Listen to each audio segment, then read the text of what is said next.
नागपुर जंगल में लूसी चिड़िया और बंटी कबूतर रहा करते थे। लूसी चिड़िया 2 अंडे भी दिए थे और बंटी कबूतर उसे डांट रहा था। अगर तुमने बेटी को जन्म दिया तो तुम्हारे बेटी और तुमको मैं दोनों को निकाल दूंगा। मैं पहले ही बोल रहा हूँ। आखिर बेटा रहेगा तो हम लोगों को बुढ़ापा का सहारा बनेगा।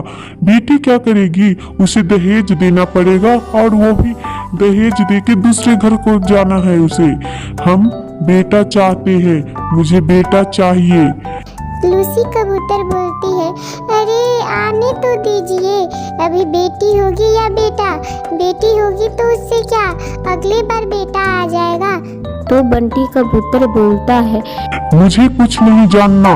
अगर तुम बेटी को जन्म दिया तो मैं तुम्हारे और तुम्हारे बेटी को दोनों को मैं निकाल दूंगा इस घर से। मैं पहले ही बता दे रहा हूँ। ये तो इनको समझ आता ही नहीं है कि बेटी भी भगवान की ही देन है। आखिर बेटी हो जाएगी तो क्या हो जाएगा। क्या करूं मैं, बेटी होगी तो उसको भी निकाल देंगे और मुझे भी।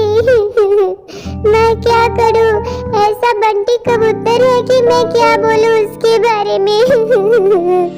ऐसे ही दिन गुजरता गया। फिर उस 2 अंडे से 2 निकलती हैं बेटियां। मेरे घर से बाहर निकल जाओ तुम सब, मुझे नहीं चाहिए बेटी और तुम भी। बंटी कबूतर इसी तरह उसको घर से बाहर निकाल देता है और जाके रो रही थी एक पेड़ के पास लूसी चिड़िया। मैं क्या करूं, एक अकेली माँ हूँ, उस पर से ये 2 बच्चे, मैं कहाँ जाऊं, बिना घर का और वो भी पैसा भी नहीं है, मैं कहाँ जाऊं। हे भगवान, एक माँ के लिए कितनी मुसीबत होती है, बेटियां होना इतनी पाप की बात है। फिर वहाँ से चली जाती हैं। दूसरे जंगल में जाके एक पेड़ पर बैठी हुई थी और कई दिनों से खाना वो नहीं खाई थी लोग।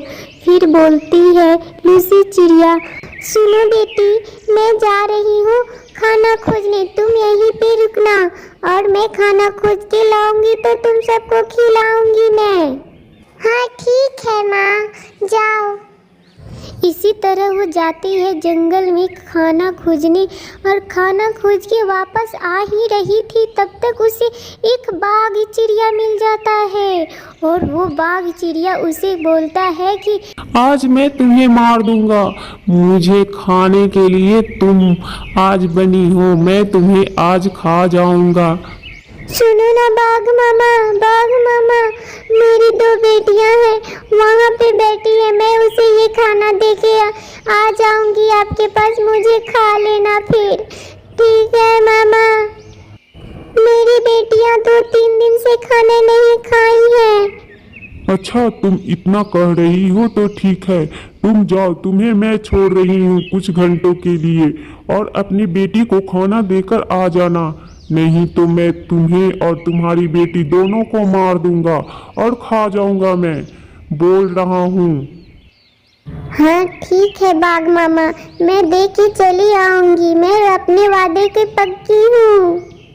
फिर वहाँ से लूसी चिड़ै लेके चली आती है खाना और बेटियों को खाना दे देती है और बोलती है, सुनो बेटा, ये खाना लो और खा लेना और तुम लोग अपनी जिम्मेदारी उठा लो, मुझे अब नहीं आना होगा, मैं तुम लोगों के पास नहीं रहूंगी, अच्छे से मिलजुल कर रहना तुम दोनों, ठीक है। माँ आप कहाँ जा रही हो, ऐसे क्यों बोल रही हो आप, हम दोनों आपके बिना नहीं रह सकते, आप क्यों बोल रही हो ऐसे। लूसी चिड़िया वापस जा ही रही थी तब बाघ चिड़िया के बच्चे को उसने बचा लिया। लूसी चिड़िया फिर वहाँ पे आती है बाघ चिड़िया और बोलती है, तुम मेरे बच्चे को मदद की है और मेरे बच्चे को बचाई हो, मैं तुम्हें कैसे खा सकती हूँ, मैं तुम्हें नहीं खाऊंगी। सुनो लूसी चिड़िया, तुम्हें कोई भी मदद चाहिए तो मुझसे मांग लेना बेहिचक। सुनो भाग भैया, मुझे एक घर चाहिए, कहीं हो तो बताओ। मैं और मेरी बेटी पेड़ पर रहते हैं, ऐसे ही कोई घर नहीं है। मेरे पति ने निकाल दिए हैं घर से। सुनो बहन, मेरा एक मशरूम का घर है। उस मशरूम का घर में हम सब मिलजुल के रहेंगे।